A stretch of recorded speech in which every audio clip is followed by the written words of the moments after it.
அன்பு நண்பர்களே, அவசிய செய்திகளின் இன்றைய செய்தி தொகுப்பை உங்களுக்கு வழங்குவது உங்கள் பேரன்புக்குரிய தொகுப்பாளி நான் ஜனனி கணேசன். இன்றைய முக்கிய செய்திகளின் தொகுப்பை பார்க்கலாம்.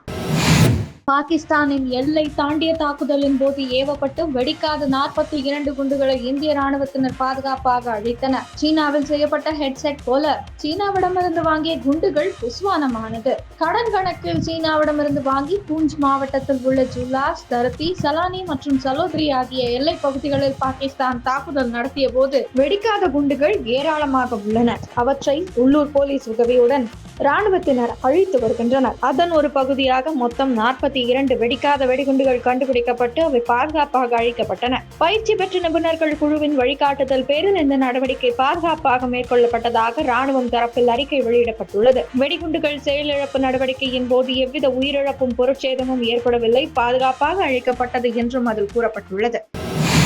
இந்தியாவில் நடந்த பயங்கரவாத தாக்குதல் சம்பவத்திற்கு மூளையாக செயல்பட்ட லஷ்கர்-இ-தொய்பா பயங்கரவாத அமைப்பை சேர்ந்த ரசகுல்லா நிஜமானி என்ற அபு சபியுல்லா என்பவன் பாகிஸ்தானில் சுட்டுக் கொல்லப்பட்டான். பாகிஸ்தானின் சிந்து மாகாணத்தில் அவனை அடையாளம் தெரியாத மர்ம நபர்கள் சுட்டுக் கொன்றுவிட்டு தப்பி சென்றனர். இதுகுறித்து போலீசார் விசாரித்து வருகின்றனர். இந்தியாவில் நடந்த 3 பயங்கரவாத தாக்குதல் சம்பவத்தின் பின்னணியில் இவன் செயல்பட்டுள்ளான். 2001 காஷ்மீரின் ராம்பூரில் CRPF முகாம் மீது நடந்த தாக்குதல், 2005ஆம் ஆண்டு பெங்களூருவில் நடந்த இந்திய அறிவியல் மாநாடு, 2006 நாக்பூரில் RSS தலைமையகம் மீது நடந்த பயங்கரவாத தாக்குதல் சம்பவத்தில் இவனுக்கு முக்கிய பங்குள்ளது.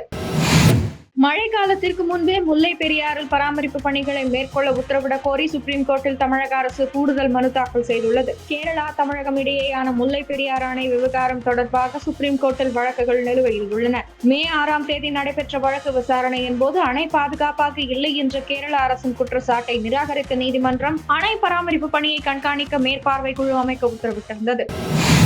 யூனிஃபார்மில் சென்று தமிழக பாஜக தலைவர் நயினார் நாகேந்திரனை சந்தித்த போலீஸ் ஏட்டு இருவர் ஆயுதப்படைக்கு இடமாற்றம் செய்யப்பட்டுள்ள சம்பவம் பரபரப்பை கிளப்பியுள்ளது. இடமாற்றம் செய்யப்பட்ட இருவரும் சகோதரர்கள் என்று தகவல் வெளியாகியுள்ளது. திருச்செந்தூர் சுப்பிரமணிய சுவாமி திருக்கோயிலில் கும்பாபிஷேகத்திற்கான யாகசாலை அமைப்பதற்கான பூஜை மற்றும் முகூர்த்த கால் நடும் விழா நடந்தது. இக்கோயிலில் வரும் ஜூலை 7ஆம் தேதி மகா கும்பாபிஷேகம் நடைபெற உள்ளதால் திருப்பணி வேகமாக நடந்து வருகிறது. வாழ்க்கையின் சுமைகளையும் வரி சுமைகளையும் தாங்கிக் கொள்ள முடியாமல் தமிழக மக்கள் தவித்து வரும் நிலையில் மீண்டும் ஒருமுறை மின்சார கட்டணத்தை உயர்த்த தமிழக அரசு துடிப்பது கண்டிக்கத்தக்கது என்று பாமக நிறுவனர் ராமதாஸ் கடும் கண்டனம் தெரிவித்துள்ளார். தஞ்சாவூரில் நாட்டு வெடிகுடோனில் ஏற்பட்ட தீ விபத்தில் 2 பேர் உயிரிழந்த சம்பவம் சோகத்தை ஏற்படுத்தியுள்ளது. தஞ்சாவூர் மாவட்டம் பட்டுக்கோட்டை அருகே நாட்டு வெடிகுடோனில் தீ விபத்து ஏற்பட்டது. இதையடுத்து சம்பவ இடத்திற்கு விரைந்த தீயணைப்பு படையினர் நீண்ட நேரம் போராடி தீயை அணைத்தனர். இந்த விபத்தில் ரியாஷ், சுந்தர்ராஜ் ஆகிய இருவர் உயிரிழந்தனர். இவர்களது உடலை மீட்ட போலீசார் பிரேத பரிசோதனைக்காக மருத்துவமனைக்கு அனுப்பி வைத்தனர். தீ விபத்தில் குடோனில் இருந்த வெடிகள், அட்டை பெட்டிகள் சேதமடைந்தன. விபத்துக்கான காரணம் குறித்து விசாரணை நடந்து வருகிறது.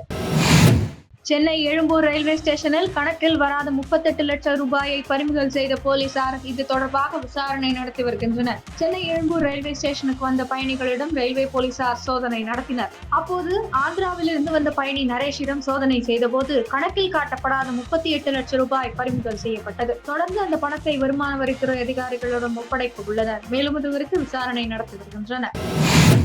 தர்மபுரம் ஆதீனத்தில் தங்கபாத குரடுடன் வெள்ளி நாற்காலி பல்லக்கில் குருமகா சன்னிதானம், குருமுகூர்த்தங்கள் மற்றும் கோவில்களுக்கு எழுந்தருளி வழிபாடு செய்யும் பாரம்பரிய நிகழ்ச்சி இன்று காலை நடந்தது. மயிலாடுதுறையை அடுத்த தர்மபுரத்தில் 16ஆம் நூற்றாண்டை சேர்ந்த தர்மபுர ஆதீன மடம் அமைந்துள்ளது. மடத்தில் 1500 ஆண்டுகள் பழமை வாய்ந்த ஸ்ரீ ஞானாம்பிகை உடனுரை ஸ்ரீ ஞானபுரீஸ்வரர் சுவாமி கோவில் அமைந்துள்ளது. இந்த கோவிலின் வைகாசி பெருவிழா கடந்த 9ஆம் தேதி கொடியேற்றத்துடன் தொடங்கியது. தர்மபுரம் ஆதீன குரு முதல்வர் குருஞான சம்பந்தரின் குருவான கைலை ஞானபிரகாசரின் குரு பூஜை விழா இன்று நடைபெறுகிறது. இதனை முன்னிட்டு மடத்தில் சித்தியடைந்த முந்தைய ஆதீனங்கள் 15 பேரின் சமாதி அடைந்த இடத்தில் சிவலிங்கம் அமைக்கப்பட்டு கோவில்கள் உருவாக்கப்பட்ட இடமான குரு முகூர்த்தங்களில் சிறப்பு வழிபாடு நடைபெற்றது. இத்துடன் இன்றைய முக்கிய செய்திகள் நிறைவடைந்தன. மீண்டும் நாளை காலை 8 மணிக்கு உங்களை சந்திக்கிறேன். மறக்காமல் சேனலை சப்ஸ்கிரைப் செய்வதுடன் அனைவருடனும் பகிருங்கள். நன்றி, வணக்கம், ஜெய் ஹிந்த்.